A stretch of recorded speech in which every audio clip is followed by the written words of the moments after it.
Mật ong nuôi và mật ong rừng, cái nào tốt hơn? Vậy thì bây giờ hãy cùng em tìm hiểu ngay nhá. Như chúng ta đã biết thì mật ong từ lâu đã được biết đến với rất là nhiều lợi ích cho sức khỏe tuyệt vời rồi, đúng không ạ? Và nó cũng là đối với ở trên bản chúng em ấy, nó coi như là một cái phương thuốc hỗ trợ cho một số bệnh lý cơ bản sử dụng từ lâu đời trong cái thời gian vừa qua. Tuy nhiên thì không phải loại mật ong nào nó cũng tạo ra được giống nhau đâu ạ. Vậy nên hôm nay các bác hãy cùng Kha Hạnh tìm hiểu xem mật ong được tạo ra như thế nào và liệu có phải mật ong rừng chắc chắn sẽ tốt hơn mật ong nuôi không? Từ đó thì sẽ giúp cho các bác lựa chọn loại mật ong phù hợp với nhu cầu của bản thân và gia đình nha. Đây, bây giờ em sẽ mời mọi người đến thăm cái đàn ong này nhé. Đây là đàn ong nuôi ở bìa rừng, hút những loài hoa từ tự nhiên. Nhưng mà hôm nay em sẽ hướng dẫn cho các bác và chia sẻ một số những cái mà làm sao để có được mật ong. Thì đây mình nhìn thấy không ạ? Đây là một đàn ong nhá. Hoặc là trong cái tổ ong này sẽ bao gồm có một con ong chúa. Một con ong chúa các bác ạ. Hàng trăm con ong mật đực và hàng ngàn con ong thợ. Đây là những con ong cái vô sinh, có nhiệm vụ lấy mật ở hoa, tạo sáp, xây dựng tổ và làm mật để nuôi sống những con ong khác. Các bác đã hình dung ra chưa ạ? Nhưng mà ong thợ ấy, sử dụng vòi để hút mật từ hoa. Và đặc biệt là các loại hoa đây mình nhìn thấy đấy ạ. Mật hoa có gần 80% là nước và một số loại đường phức tạp được đưa vào dạ dày mật để các enzyme thực hiện chuyển hóa từ mật hoa sang là mật ong. Một điều kỳ diệu ở loài ong nó chính là chúng có 2 dạ dày các bác ạ. Một dạ dày mật và một dạ dày dùng để tiêu hóa thức ăn đấy các bác. Sau khi về đến tổ, ong thợ sẽ chuyển lượng mật hoa đang ở trong dạ dày sang cho ong thợ khác để tiếp tục thực hiện quá trình chuyển hóa thành mật ong. Đấy, chúng ta nhìn thấy không ạ? Nó quá kỳ diệu luôn.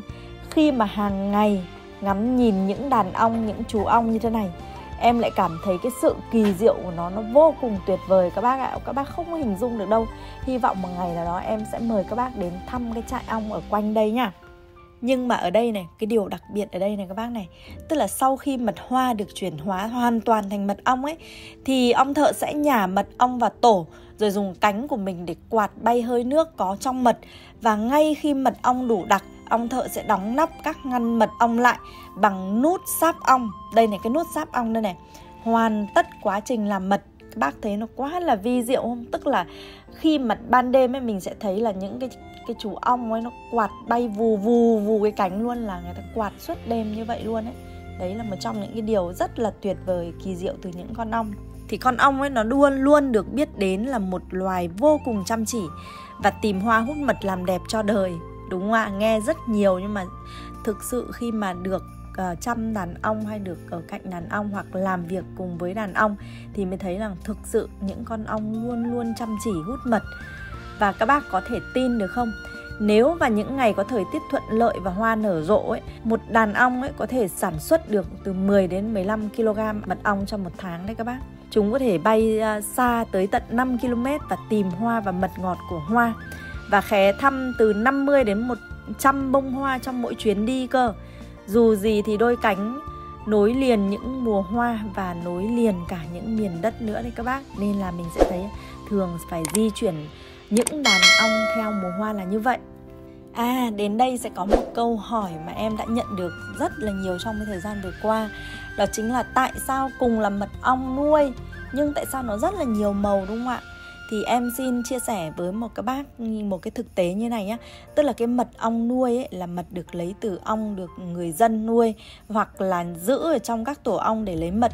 Khi mà hoa nở thì người nông dân sẽ đi di chuyển những cái thùng ong như vừa nãy em có chia sẻ ạ, là đến những cái nơi mà có hoa để cho ong đi lấy phấn hoa về làm mật. Chính vì vậy mà mật ong nuôi sẽ phụ thuộc vào mùa hoa ở từng vùng miền và mang hương vị mùi thơm đặc trưng của loài hoa đó. Thì chính vì ong nó thu thập mật từ nhiều loài hoa, do đó mật của chúng sẽ có hàng trăm loại, có màu sắc, mùi vị khác nhau. Các bác chắc hẳn là đã thấy rất là nhiều loại mật có mặt trên thị trường được phân loại nhờ loài hoa và những chú ong lấy mật, như mật ong hoa nhãn này, hoa xuyến chi hay là mật ong hoa cà phê. Và những loại mật ong chính là mật ong nuôi đó ạ. Thực ra qua quá trình về vấn đề về mật ong ấy, em tìm hiểu rất là kỹ và qua những người thợ nuôi ong ở đây chia sẻ là cái mật ong nuôi nó cũng được lấy, đặc biệt như ở trên Tây Bắc chúng em thì nuôi ở bìa rừng như thế này, thì tức là nó hoàn toàn hút mật từ tự nhiên, chứ không phải là mình cho ăn đường hay là gì, nên là cái hàm lượng hoặc là các vitamin ở trong mật ong này nó cũng rất là tốt nha. Nhưng mà bây giờ để mà hiểu kỹ hơn là liệu mật ong rừng có thực sự là tốt hơn mật ong nuôi hay không, vậy thì bây giờ sẽ cùng em đến với mật ong rừng nhé.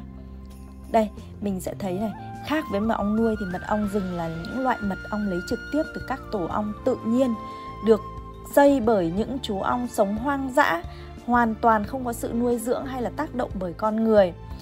Những cái chú ong này á, khi mà ở trong rừng tự sinh tồn á, thì sẽ phải tự đi tìm hoa này, hút mật và cho mật theo mùa.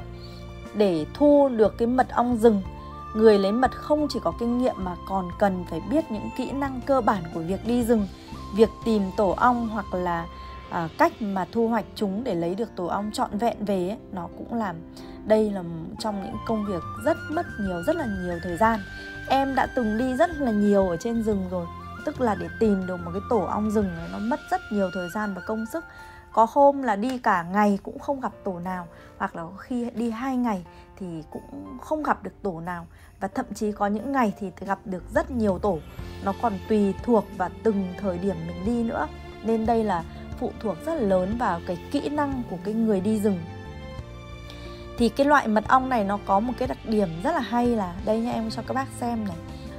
Đây là mật ong khoái nhá, nó khác hoàn toàn với sáp ong của mật ong nuôi. Nó dày hơn và màu nó vàng rất là đẹp. Thì cái loại mật ong này nó có một cái hương thơm rất là tự nhiên luôn.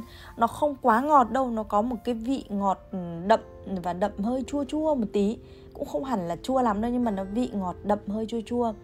Và nó rất là thơm luôn, thơm những cái mùi hoa tự nhiên ấy, thơm lắm. Riêng mật ong rừng thì nó rất là thơm. So với mật ong nuôi thì mật ong rừng sẽ có hương vị đa dạng hơn, vì được lấy từ nhiều loại hoa khác nhau mà. Mình sẽ thấy là thời điểm này có rất nhiều loại hoa khác nhau. Vừa mới hoa mơ, hoa mận đúng không ạ, thì lại đến hoa ban, hoa xuyến chi, hoa cúc quỳ, rồi là hoa nhãn, xong bây giờ thì là hoa đỗ quyên, rồi hoa đặc biệt là bây giờ đang có, ui dồi ôi, lên những cái cây sơn tra thì những cái chú ong vò vẽ suốt ngày luôn. Chính vì như vậy nên là mật ong rừng thì có chứa rất là nhiều dưỡng chất và vitamin và khoáng chất hơn so với mật ong nuôi. Và thực tế thì dùng nó cũng sẽ ngon hơn và nó thơm hơn. Nó rất là, nói chung là để sở hữu được một chai mật ong rừng thì nó rất là ngon rồi. Ai mà dùng mật ong thì chắc chắn là mật ong rừng thì chắc chắn là nó sẽ tốt hơn là mật ong nuôi. Theo quan điểm cá nhân của em như vậy. Và em cũng đã tìm hiểu rất là nhiều, một số những cái tài liệu người ta cũng chứng minh là mật ong rừng thì cái hàm lượng vitamin và khoáng chất của nó sẽ tốt hơn so với mật ong nuôi. Tuy nhiên ý, em vẫn muốn lưu ý và nhấn mạnh với các bác một điều rằng về bản chất thì hai loại mật ong này nó cũng không khác nhau quá nhiều đâu các bác. Nó cũng không khác nhau quá nhiều đâu, vì đều là lấy từ tự nhiên mà. Còn mật ong nuôi thì vẫn được người nuôi đưa ong đi khắp nơi các vùng miền. Có khi mùa hoa ong cũng làm việc chăm chỉ và hút mật mang về tổ bình thường. Và còn có nhiều bác hiểu lầm rằng người nuôi ong thường cho ong ăn đường nên là mật ong nuôi sẽ không ngon bằng mật ong rừng. Nhưng thực ra ấy, họ chỉ làm vậy khi mà mùa mưa hoặc là mùa đông để giữ bầy ong sống sót qua ngày thôi, chứ cũng không hề thu thập loại mật đường này để mà sử dụng được, vì nó cũng không được ngon và nó mùi đường. Nếu như bác nào muốn biết kỹ hơn về liệu mật ong phải làm từ đường hay không thì các bác có thể xem lại video trước nha. Dù vẫn biết mật ong rừng rất là tốt, thế nhưng mà em sẽ chia sẻ thêm một cái lưu ý nhỏ này nữa. Cho dù là nó tốt nhưng mà có thể cũng có những cái chất độc nha các bác. Nếu mà ong mà hút mật ở những cây hoa có độc như là cây mã tiền này, hoa xoan, cà độc dược vân vân, thì hoặc là nhiều một số loại cây độc khác, thì còn mật ong nuôi thì người nuôi ong có thể kiểm soát được ong hút mật từ loài hoa nào. Và thậm chí là các bác ấy còn hạn chế được nguy cơ ngộ độc khi sử dụng. Ngoài ra khi lấy mật ong rừng thì cũng cần phải có kinh nghiệm và biết cách lấy. Chẳng hạn loại bỏ hoàn toàn nhộng ong. Nếu mà chúng ta không biết cách ấy, sẽ làm cho mật ong nó nhanh lên ga, nhanh chua và nhanh hỏng. Bên cạnh đó ấy, mật ong rừng khi vắt thường lẫn nhiều phấn hoa, Nên nếu các bác nào mà bị dị ứng với phấn hoa thì tuyệt đối là không được uống mật ong rừng nha. Vậy thì quy trình nuôi ong của các bác ở trên Tây Bắc chúng em sẽ được làm như thế nào?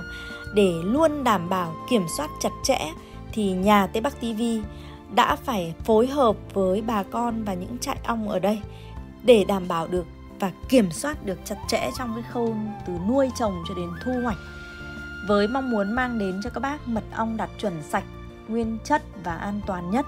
Vì vậy mà các sản lượng và sử dụng mật ong của nhà chúng em như là viên Hà Thủ Ô Tầm mật ong vừng này, hay là viên nghệ sữa ong chúa luôn được mọi người tin tưởng và có lượng mua rất là cao. Có rất nhiều bác sử dụng sản phẩm của nhà em và phản hồi rằng tóc đã bớt rụng này, xanh đen hơn này, rồi dạ dày cũng giảm đau. Đây là niềm hạnh phúc của người làm nghề như chúng em đó ạ.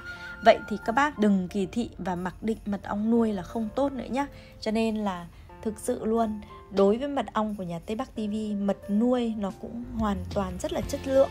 Và đối với chúng em thì khi mà đã gửi cho khách hàng hoặc là bác nào tin tưởng về sản phẩm mật ong để mang về làm thuốc hoặc là làm để sử dụng phòng và bảo vệ sức khỏe của mình ở trong nhà ấy, thì chúng em luôn cam kết là gửi những hàng chuẩn nhất, mật thơm ngon sánh đặc như thế này để gửi cho các bác nha. Các bác yên tâm. Vậy là hôm nay em đã chia sẻ xong là như thế nào là mật ong nuôi và mật ong rừng liệu nó có khác nhau nhiều hay không.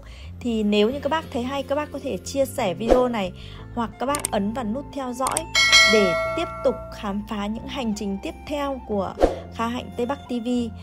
Rất nhiều những cái điều kỳ thú ở trên Tây Bắc. Em rất là mong các bác đón nhận và tiếp tục follow và ủng hộ Kha Hạnh trong hành trình tới nha. Xin chào và hẹn gặp lại.